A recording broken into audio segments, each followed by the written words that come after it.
So para mapaganda natin para maiwasan natin maging ganun, or maiwasan nating mapunta dun sa mindset na kung saan we are very interested on borrowing money just to invest. I had this resistance notes.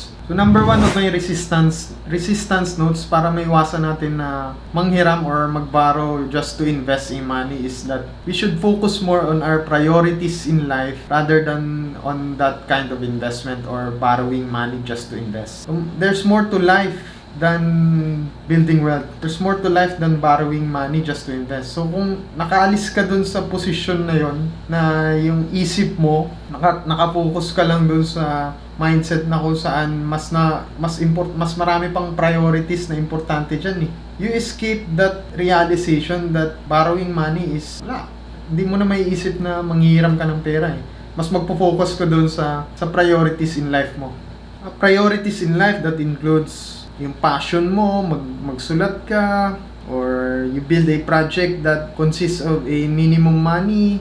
You spend time to your family, you spend time to nature, which do not much require of building wealth, or do not much require of missing something out in an investment opportunity.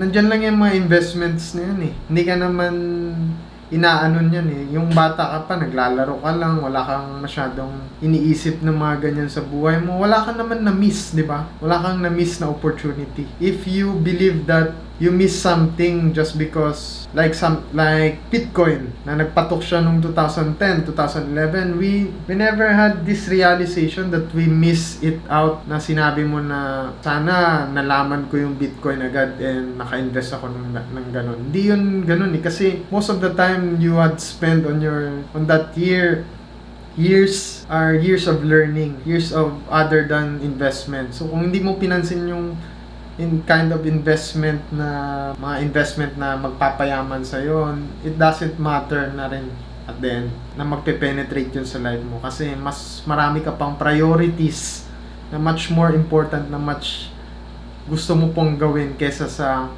mag-borrow and just to invest. Number two is that in order to avoid this kind of borrowing money just to invest, we focus more on the perspective of becoming a minimalist, or we believe in the minimalist philosophy that the less stuff is more peace. So kung sino man nakapanood sa inyo na movie ni Brad Pitt, Fight Club, meron akong best quotes na natutunan doon eh, which is, he said that the things you own end up owning you. So yung mga bagay na hawak-hawak mo ngayon sa mundo, or yung mga asset na pagmamayari mo, in the long run, if you really valued that kind of material, you become materialistic in life. You spend more time on your material things and you become less free in your mind. You become depressed. Sometimes being materialistic won't make you a happy person, diba? He said that the things you own will end up owning you. So, for example, nangyayari na ito sa cellphone natin eh. We became addicted to our phone, we became addicted to social media, that once in a day, we are really frustrated not to engage on a platform. We spend 6 to 7 hours on social media, or being addicted on that kind of platform, na this kind of things is really owning us up. What are we then? Consumers. Right. We are consumers. We are byproducts of a lifestyle obsession. Murder, crime, poverty, these things don't concern me. What concerns me are celebrity magazines, television with 500 channels, some guy's name on my underwear, Rogaine, Viagra, Olestra. Martha Stewart. Fuck Martha Stewart. Oh, my insurance is probably gonna cover it. So. What? The things you own end up owning you. We became uncontrollable in our life. We became anxious. We became depressed, that the material things end up owning us. Or walang pinagkaiba yan sa investment investment addiction. May mga tao na addict sa pag-invest pag-build ng wealth. So nangyari na rin to sa life ko dati na kung saan gaya sa pagpasok ko ng eToro na medyo na-addict ako na mag-monitor lang ng mga investment ko. But at some point of time, I realized that it owned me up.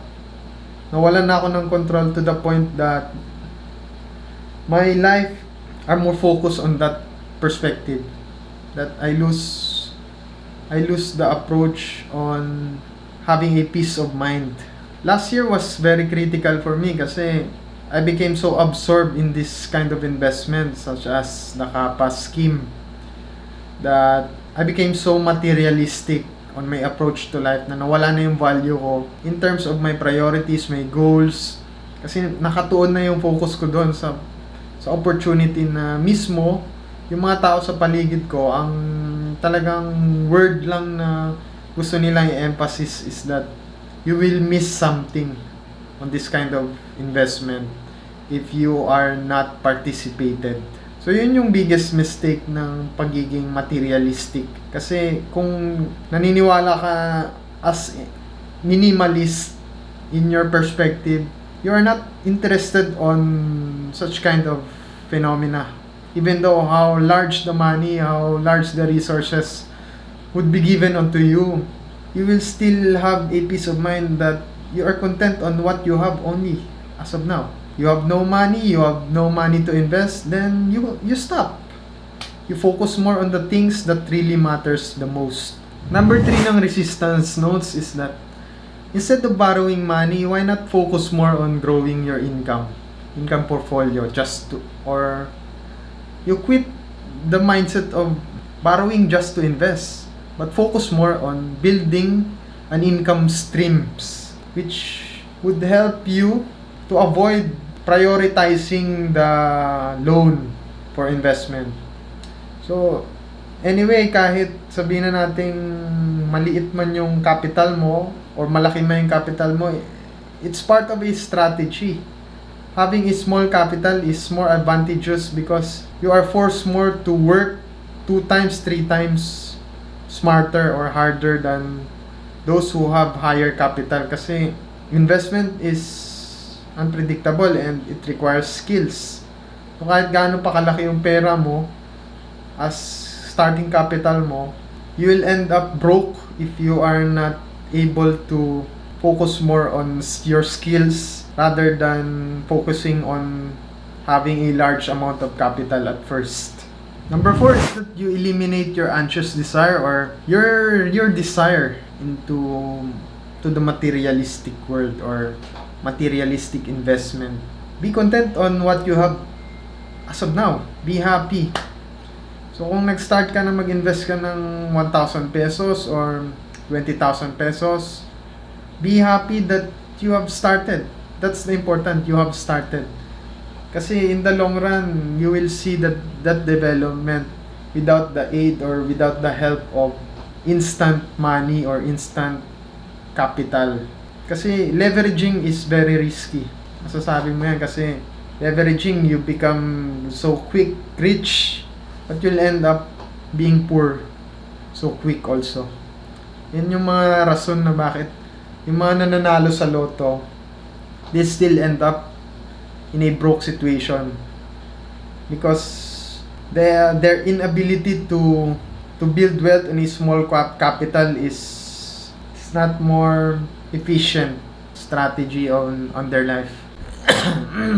Last but not the least ng resistance notes is that there's more to life than wealth and investment. So pag naniniwala ka, if you believe that there's more to life than wealth and investment, you become more fulfilled other than on this kind of things.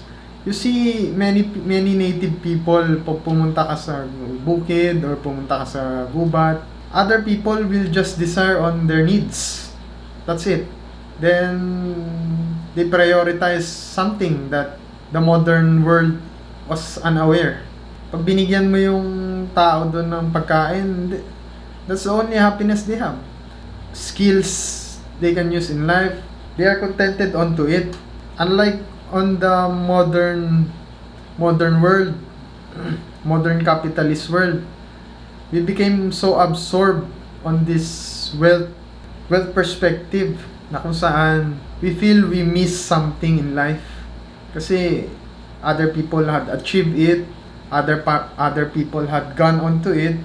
So we followed that path, and we are likely frustrated to fail on that kind of path we followed.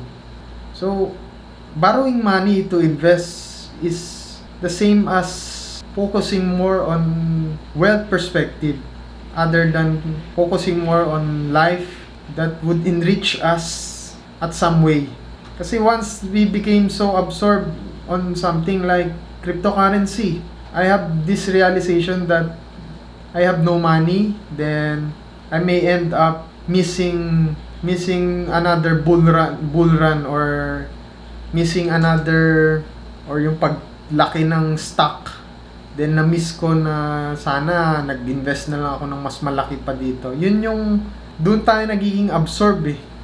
Instead, why not think of something that at least we invested a small amount, at least we had received a blessing in the long run. Kesa ma-trigger na naman tayo sa greed.